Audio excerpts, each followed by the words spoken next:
What I am about to share with you predates anything in the Bible, any of the Sumerian, Babylonian, cuneiform tablets, Greek, Egyptian, Roman mythos, even the Vedic stuff. These translations come from a book called the Book of Zion, which is supposed to be information directly from light beings, ethereal beings that were here before our physical bodies. And it describes a multitude of races, 7 to be exact, different timelines. I'm going to give you a quick rundown actually.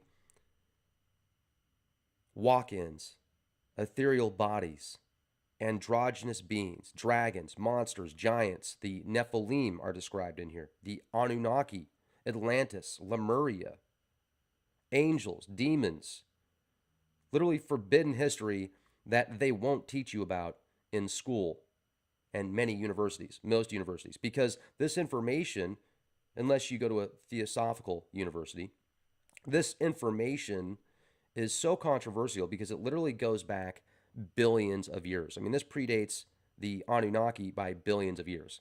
This predates the planets. This describes, in my opinion, the chakra system and the insertion of chakras and what it was like before chakras. Very powerful information, and it also describes, I think, the Bhava Chakra, the Hindu wheel of destinies and fortunes and fates and realms, etc. Want to give a huge shout out to Trade Genius Academy. Make sure to support our sponsors. If you've seen these cryptocurrencies, the rise and falls, the ups and downs, the roller coaster ride, many of these cryptocurrencies, I know people that have done very well, and I know people that have bought when they shouldn't have. So if you're interested in getting into possibly trading, if you're interested in investing in cryptocurrencies, if you want to learn about the ones that are up and coming that you can get into for really cheap, if you want to do it yourself, or if you want to actually talk to somebody like an expert, check out Trade Genius Academy. Click the link, support our sponsors, and hopefully you'll do very well. So Bob's a regular on the show. He is an expert. I mean, he's been following Bitcoin, Litecoin, Ethereum, these different cryptocurrencies since inception. So definitely keep an eye on Trade Genius Academy, support our sponsors, and do well. All right, now let's go back to The Secret Doctrine, The Synthesis of Science, Religion, and Philosophy by Helena Blavatsky. This is volume 2, Anthropogenesis. This came out in 1893. And you can see here the different stanzas. There's 12 of them talking about the beginnings of sentient life, how nature was unaided and how it failed. Then there were attempts to create man, the creation of the first races, the evolution of the second race. Then it has the evolution of the sweat-born, the semi-divine down to the first human races and physical bodies. And the Gnostic stuff, if I read through a lot of the Gnostic texts, the Nag Hammadi, a lot of that information describes some of this as well, but it doesn't go back as far, and it doesn't get into as much detail, in my opinion, at least from what we've been shown. And it doesn't, well, I'll just share it with you here in a minute. So the history of the fourth race, the final evolution of man, the civilization and destruction of the fourth and fifth races, the fifth race and its divine instructors. So that's just a quick rundown. Now, if you read here, preliminary notes on the archaic stanzas and the 4 prehistoric continents, the stanzas with the commentaries thereon in this volume are drawn from the same archaic records as the stanzas from volume 1, Cosmogony. As far as possible, a verbatim translation is given, but some of the stanzas are too obscure to be understood without explanation, and therefore, as in volume 1, they are first given in full as they stand. And then, when taken verse by verse with their commentaries, an attempt is made to make them clearer by words added in footnotes in anticipation of the fuller explanation of the commentary. As regards to the evolution of mankind, the Secret Doctrine postulates 3 new propositions, which stand in direct antagonism to modern science, as well as current religious dogmas. It teaches the simultaneous evolution of 7 human groups on 7 different portions of our globe. the birth of the astral before the physical body, the former being a model for the latter, and that man in this round preceded every mammalian,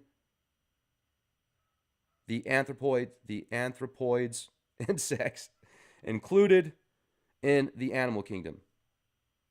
Anthropoids, not anthropods, anthropoids. Nanny, nanny. Similar to androids, but anthropoids. Okay, not funny.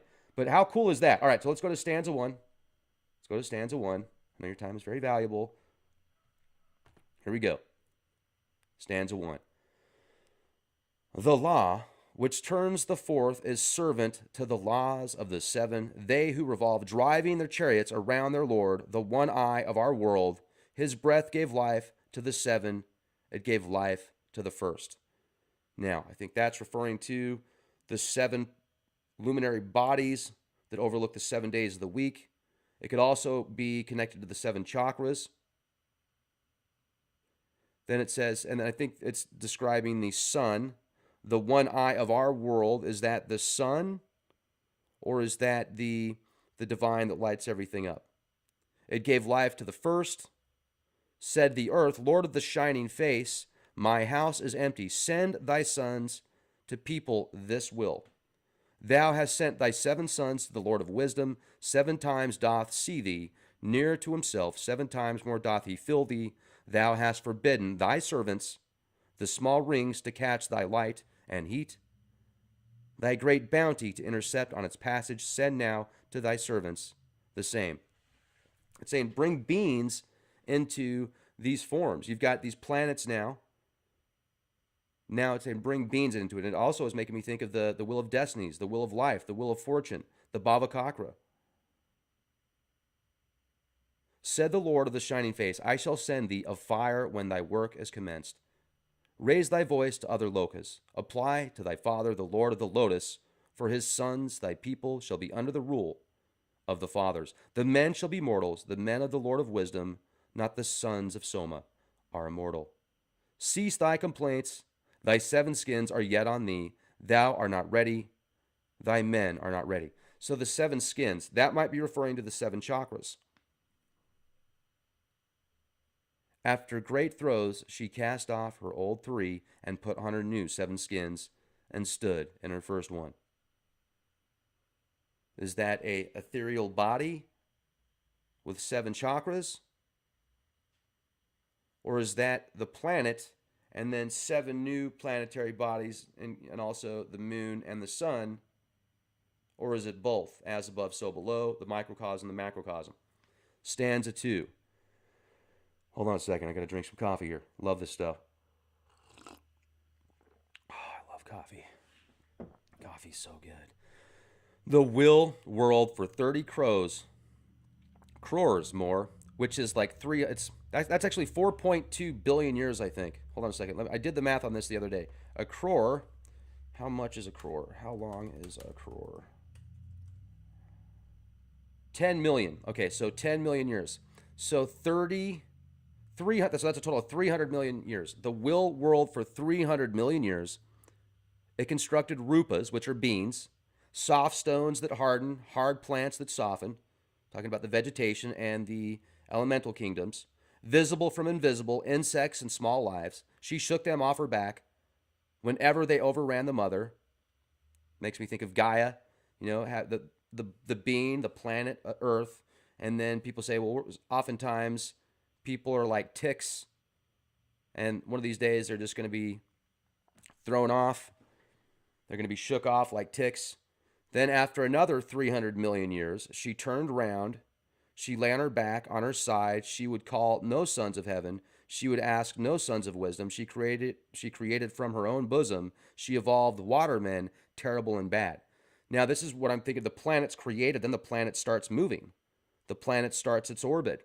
And then in doing so, Enki, watermen, Enki is described in ancient stories coming out of the water, being half, being a merman, half fish, half man. Even the ancient Greek mythos describes somebody coming out of the waters in a fish-like body, then helping people learn how to write and science and knowledge, etc.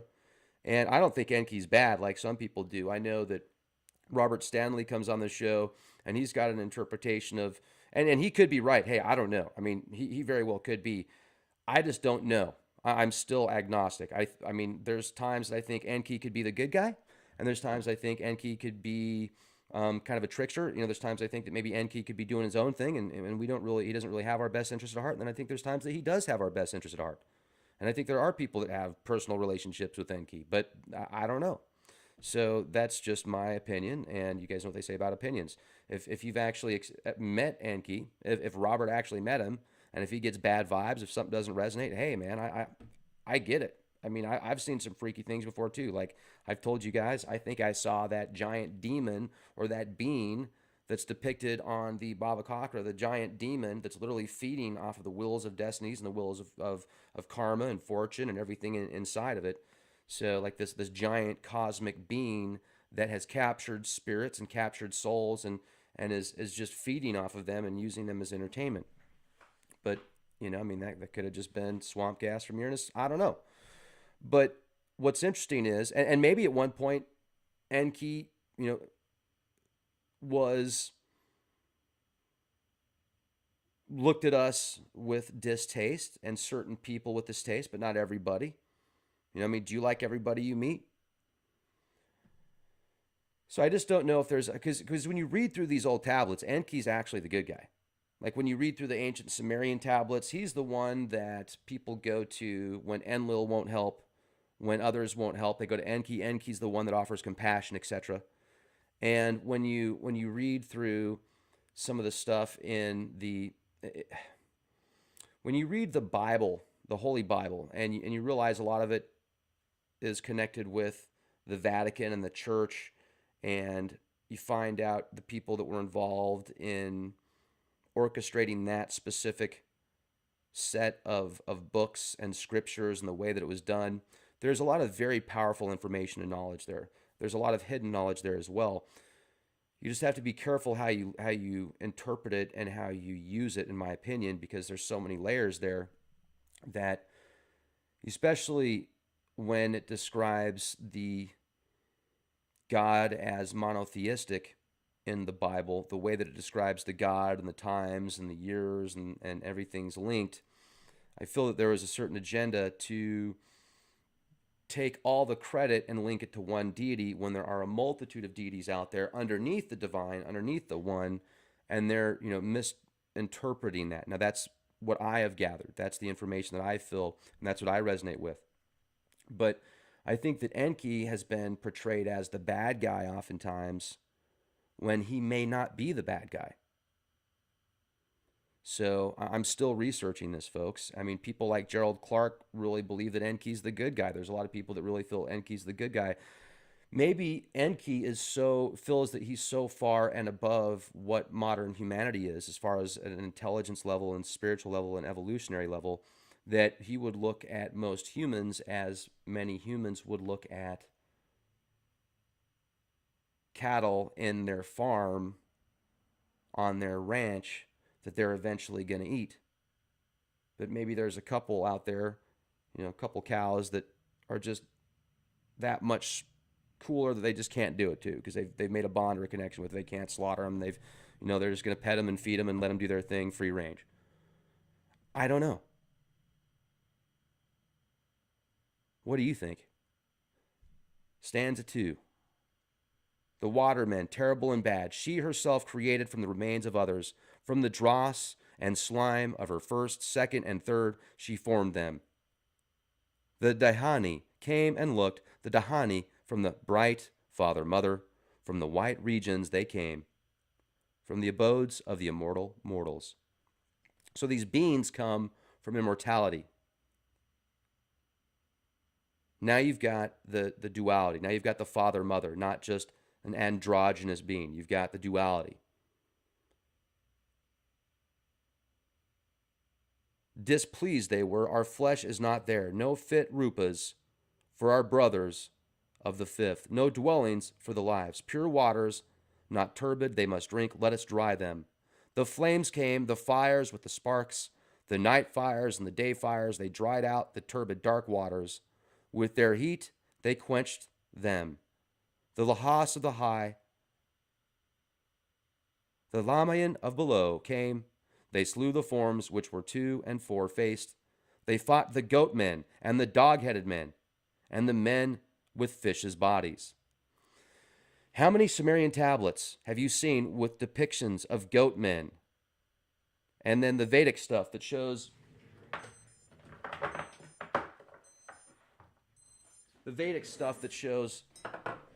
two heads, four heads, etc. The dog men, men with fishes' bodies. I mean, there's all sorts of evidence for that throughout cultures. The Greek, the Roman, the Egyptian, Sumerian. Mother water, the great sea wept. She arose. She disappeared in the moon, which had lifted her, which had given her birth. When they were destroyed, Mother Earth remained bare. She asked to be dried.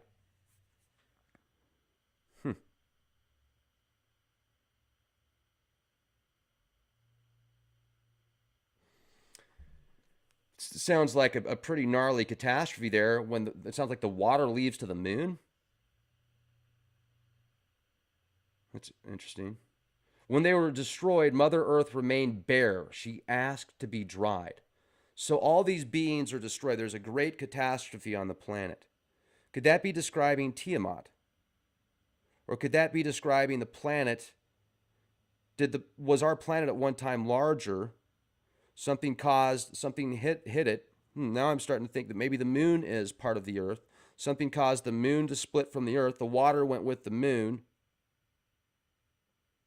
So the moon is now like a planet. The moon has water. The moon has luscious life. Get this, because we're going to talk about the moon people here in a minute. Stanza 3. Now remember, this is billions and billions and billions of years ago. Stanza 3. The Lord of the Lords came from her body. He separated the waters, and that was heaven above, the first heaven. The great Chohas, called the lords of the moon, of the airy bodies, bring forth men of your nature, give them their forms within. She will build coverings without.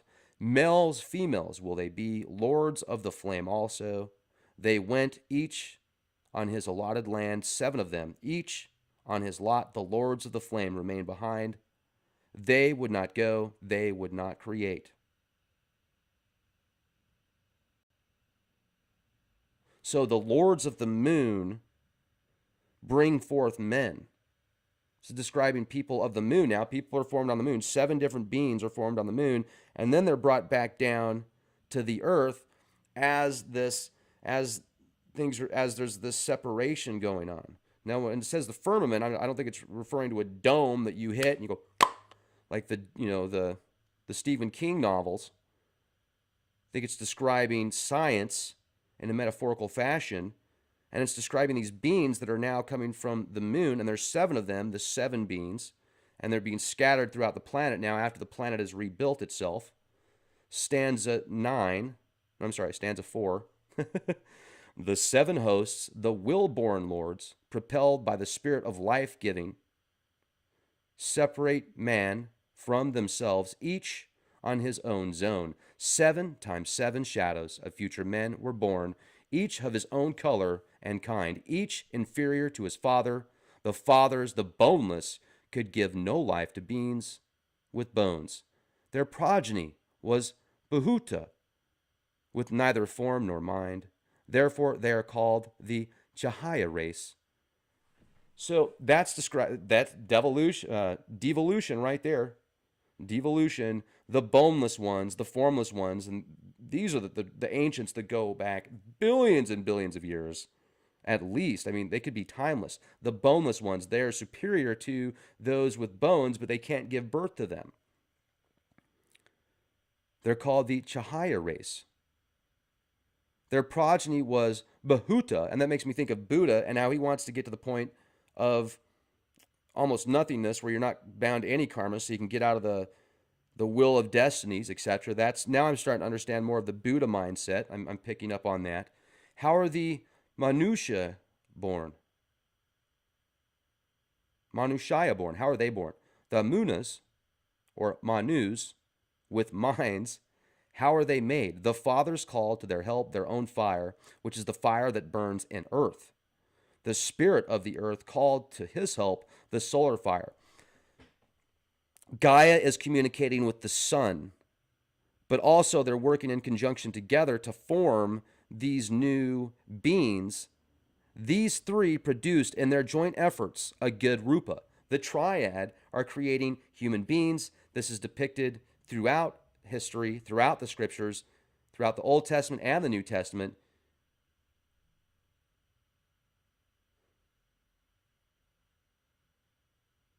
These beings are created. A good rupa, a good being, a good form is created. It could stand, walk, run, recline, or fly. Yet it was still but a chahaya, a shadow with no sense. So it's a replica, but with no sense. Does that mean it doesn't have a soul? Does that mean it doesn't have the spark? It could fly too. That's pretty cool. I mean, imagine that. It can walk, run, recline, fly. The breath needed a form. The fathers gave it. The breath needed a gross body. The earth molded it. The breath needed the spirit of life. The solar lahas breathed it into its form. The breath needed a mirror of its body. We gave it our own, said the Dionysus. The breath needed a vehicle of desires. It has it, said the drainer of waters. But breath needed a mind to embrace the universe. It needs a mind to embrace the universe. We cannot give that, said the fathers. I never had it, said the spirit of the earth. The form would be consumed were I to give it mine, said the great fire. Man remained an empty, senseless Bahuta. Thus have the boneless given life to those who became men with bones in the third. So this is described also, folks, in the Gnostic text of the Nag Hammadi treatise, the secret book of John. Totally describes how the archons, Yaldabaoth, blows life into Adam, blew the spark of his mother, Sophia, and then bang, they tried to make him alive. They couldn't do it for a long time. He was there, the body was there, but they couldn't. Then they breathed life into him. And then Yaldabaoth's like, uh-oh, I didn't realize this, but I just gave him my powers. And then they tried to suppress Adam and get it back and imprison him. And then, I mean, so this is describing the exact same thing in the Gnostic text in the secret book of John. This came out 130 years ago before the Nag Hammadi treaties were even discovered. So there you go, people that are saying Blavatsky is a charlatan. Somebody left a comment saying, oh, she wrote a letter to a friend saying it was all made up. I said, show me the letter. Show me the handwriting analysis. Let me see that too. Didn't hear anything back. Oh, she's a Satanist. She was Crowley's friend. Her and Crowley were friends. They worshipped each other. Stuff like that. Really? Show me. So anyway, read her book. I think if you read somebody's work, oftentimes people, you can get a really good idea of how somebody thinks, or at least what they're thinking when they write it. You can get in the mind of somebody, study neurolinguistic programming, and if you mimic people's personality and actions and body language, etc., you can kind of get in their mind that way too. By modeling people and modeling their actions, etc. So reading somebody's book is literally getting into their mind. Now, when she describes, this is just the translation of the stanzas. This is just the knowledge presented that could be from divine, you guys. I mean, this could be from the divine, literally knowledge that predates anything that has been written by human hands. She's just taking what's already there and translating it. And even the name of the Book of Zion, is quite fascinating. Have you ever been to Zion National Park in Utah? It's beautiful. It's one of the most beautiful places on the planet. Like, you can only drive there in January and February because so many people want to go there. It is just so gorgeous, such a gem. It literally earned its name, I feel, because it is just beautiful. Even the Matrix movie, the one organic place left, is called Zion.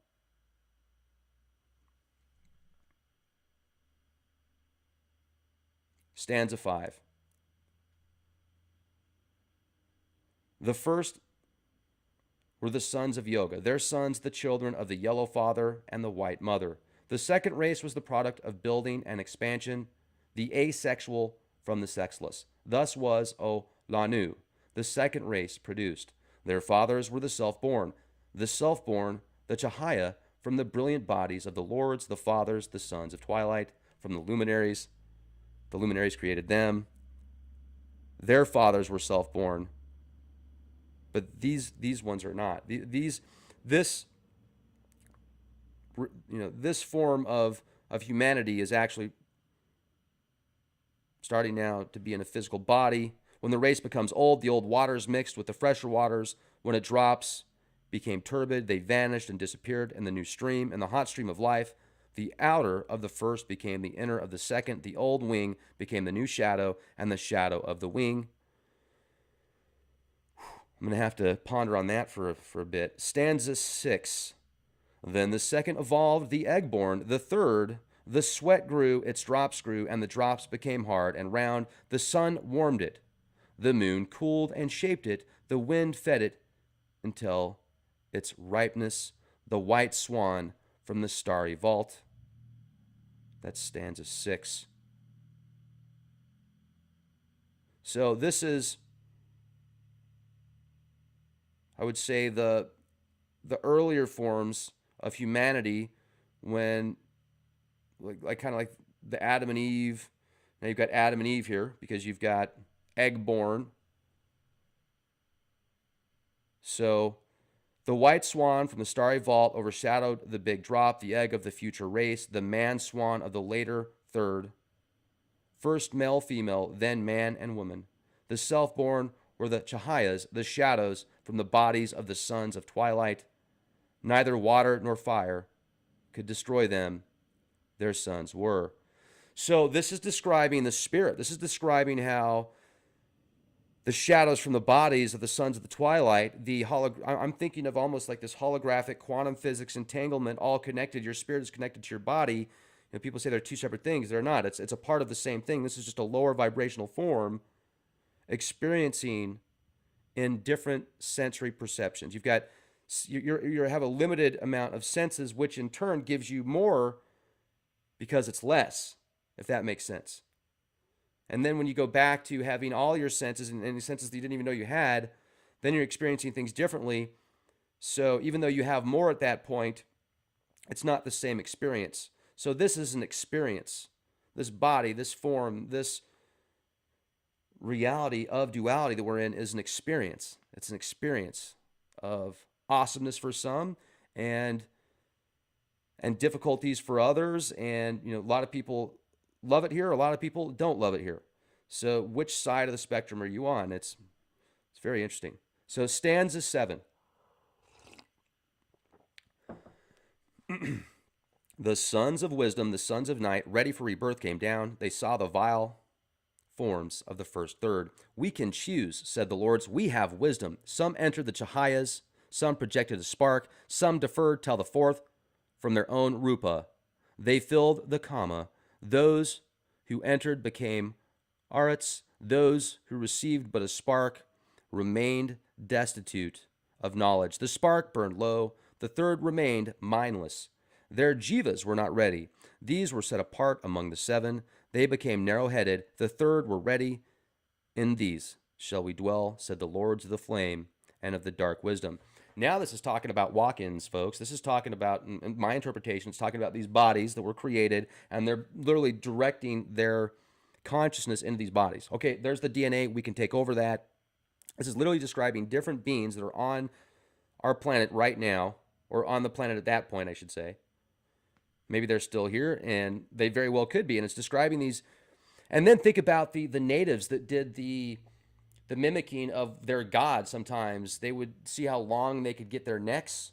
Remember that? They would do just weird, bizarre things to their bodies to mimic what they would probably see as gods or deities, etc. Different forms that had different beings that walked the earth that had very powerful technologies and capabilities with their mind and their body, etc. But they also had physical limitations. And I think that they might be describing them right here. That's interesting. So their jivas were not ready. Those were set apart among the seven. They became narrow-headed. And I'm thinking of people, you know, the elongated skulls. The third were ready. In these shall we dwell, said the lords of the flame and the dark wisdom. The dark wisdom, is that referring to the dark lords in the tablets of Thoth, describing the serpent beings that lurked in the shadows and have been around before Atlantis?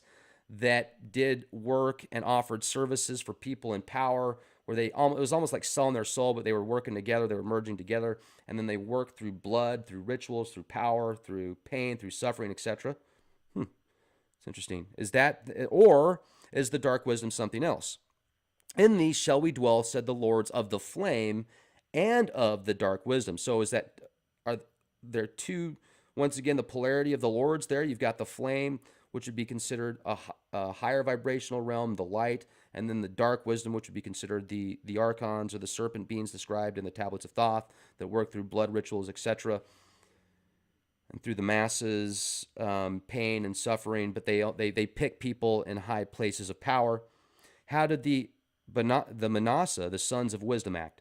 They rejected the self-born. They are not ready. They spurned the sweat-born. They are not quite ready. They would not enter the first egg-born. So they weren't able to get into certain beings. When the sweat-born produced the egg-born, the twofold, the mighty, the powerful with bones, the lords of wisdom said, now shall we create. So now you've got recreation going on. They're not having issues with babies being born.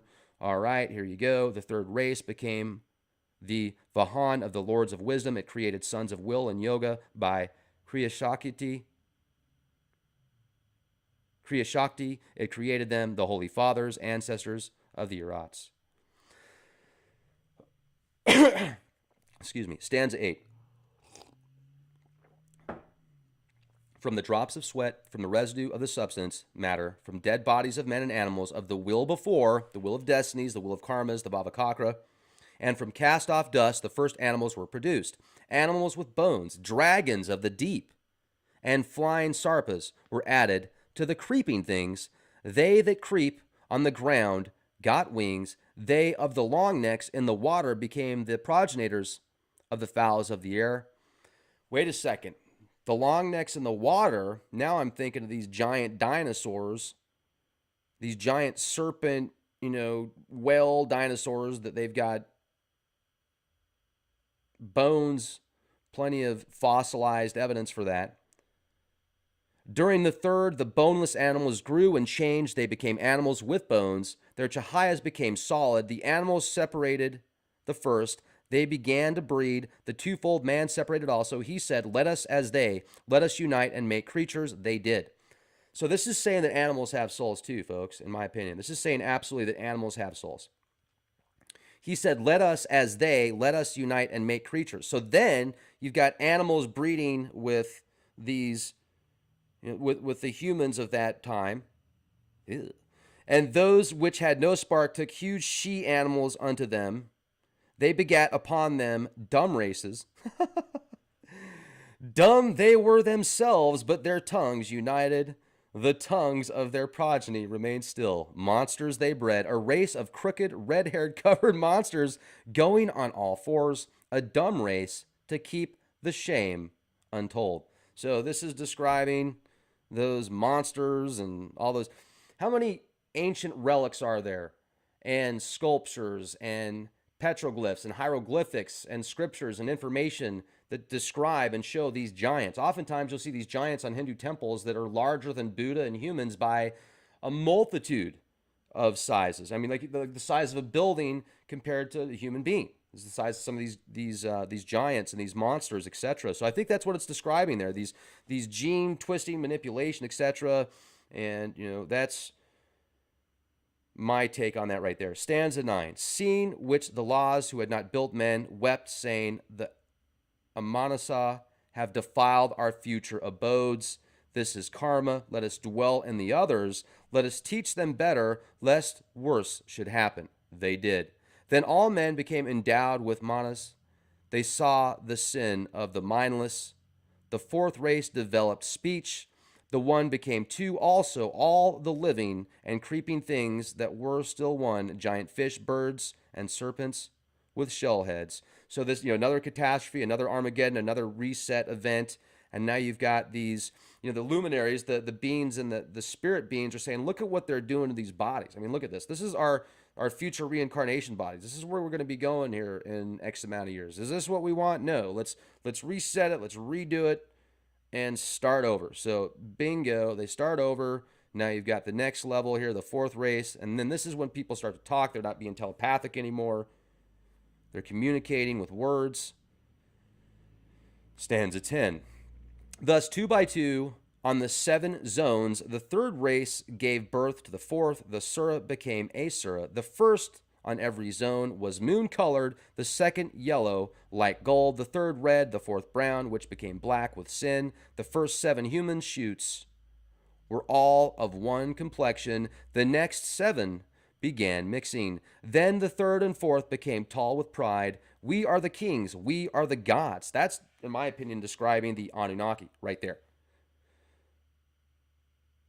Or maybe it's describing the Nephilim. Or maybe they're the same. Or maybe it was a race of people from the Anunnaki or the Nephilim that were saying that. But the first on every zone was moon-colored. This is describing the different colored skins of the beings, of the humans on the planet. See, and then listen to this. So then the third and fourth became tall with pride. We are the kings. We are the gods. Then, on 41, it says, they took wives fair to look upon, wives from the mindless, the narrow-headed. They bred monsters, wicked demons, male and female, also Kado, with little minds. They built temples for the human body, male and female they worshipped. Then the third eye acted no longer.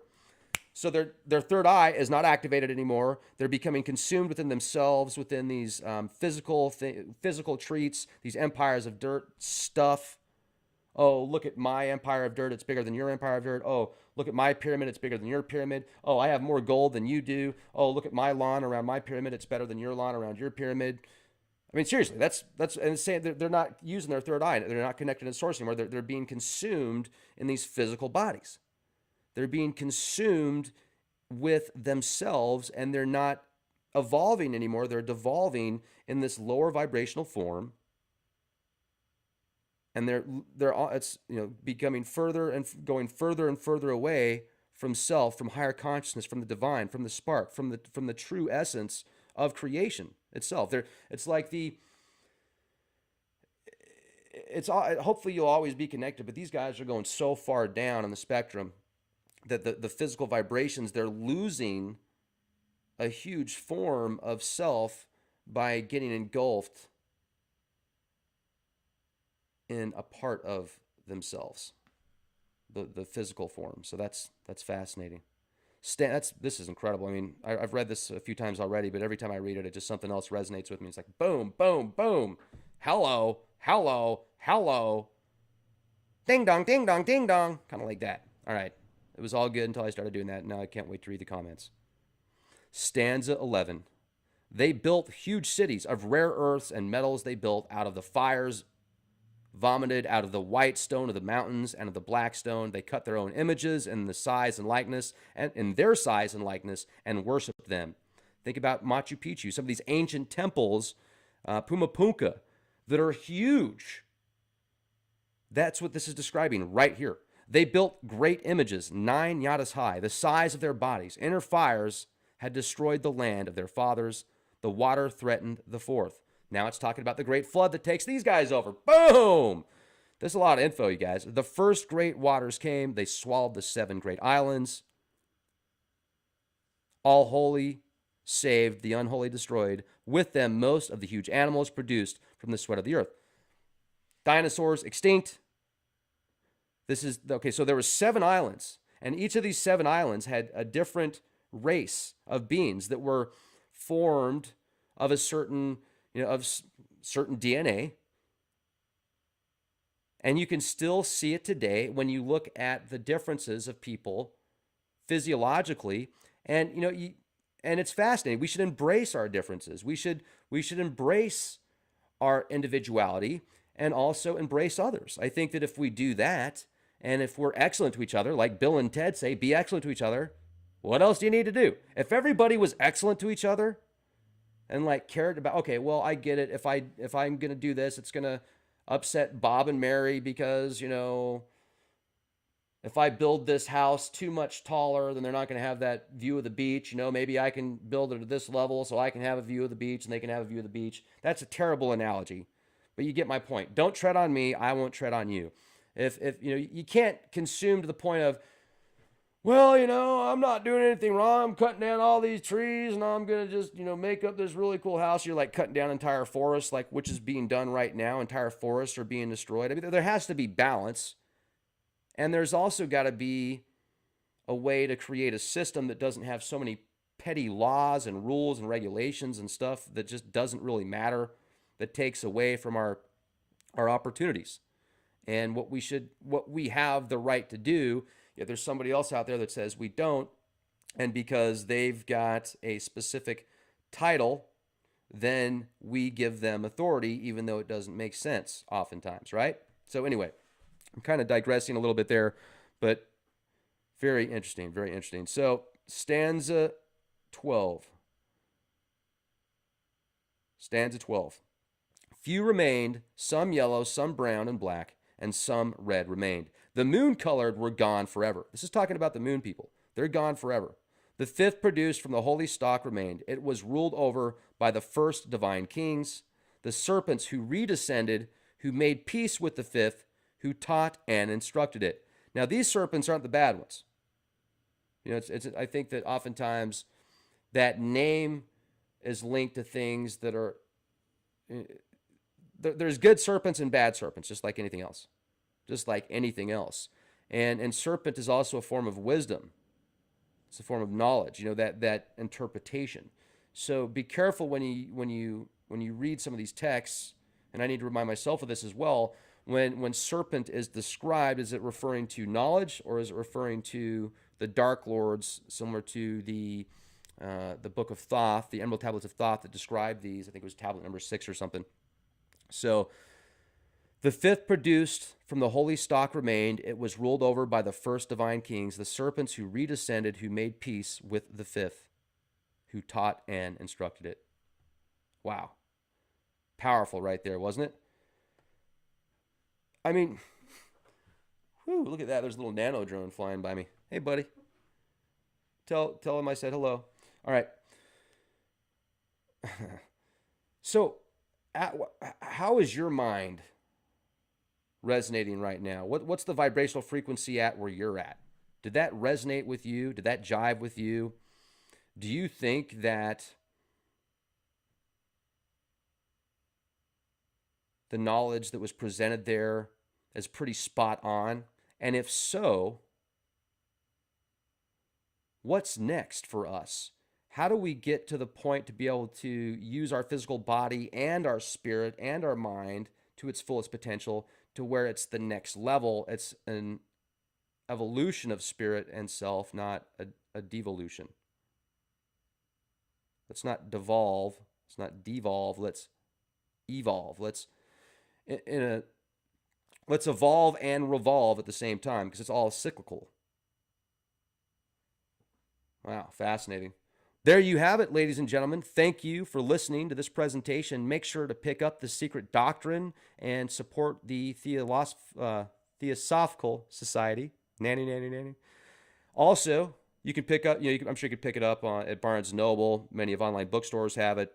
Probably find it on eBay. You can pick up a PDF version that came out in the late 1800s, so it's in the public domain. I think this information, for me, is timeless. This resonates with me at so many levels. I've been asking so many questions, searching for, who made who came first, what was it like before the Anunnaki, what was it like before these tablets that we have access to, like the Sumerian mythos, etc. And even the Sumerian tablets describe a lot of the creation mythos as well. Yet, when I read through the Sumerian tablets, I haven't found much about some of these other beings, like the ethereal beings, etc. It's a lot more about them. It's a lot more about their gods and their forms. And I don't want to say narcissistic, but it seems to be revolved a lot. It's not really narcissistic. Some of them are. I mean, some of the tablets are definitely narcissistic. Not all of them. They're just boasting themselves and how amazing they are, etc. But I think that they're more earthly sometimes, describing things. Maybe not. I don't know. There's a lot of spiritual. They're very spiritual as well. I need to come up with a better term, because they're multi-layered. Wouldn't you agree? The Sumerian tablets, the Greek mythos, the Egyptian. Now, one thing about the Egyptian Book of the Dead and some of these hieroglyphics and the pyramids and the magic and the science and the formulas behind them, I think are still way above and beyond anything else that I have seen. I mean, I think that they take science and magic to a whole other level. And if we could recreate some of the stuff that we can research from the Book of the Dead and these hieroglyphics and the way that these pharaohs and aristocratic bloodlines, etc., the way these people would sit and position themselves while they were alive, if we could figure out, because there's a lot of stuff for passing to the next, when you pass, where are you going next? But it'd be interesting to see how much we could use for now to tap into our higher selves and use this form of energy to improve our consciousness, to improve our spirituality, and what we know and what we have the right to know, I feel, is just going to continue to grow, especially the times that we live in, folks. So thank you once again for being here. Make sure to support our sponsors. Virtualshield.com is also offering a 50% off discount right now if you are interested in keeping your information safe when you surf the web. If you want to surf the web anonymously, a VPN is a virtual private network, and they're less than $5 a month with this special. They'll even give you a 30-day free trial. I use it. It works. It's effective. It's awesome. So check them out, virtualshield.com/leakproject. And once again, if you're interested in getting into cryptocurrencies, check out tradegeniusacademy.com. That could be the wave of the future, ladies and gentlemen. Be excellent to each other. Why not? Everybody else is doing it. And be the change you want to see.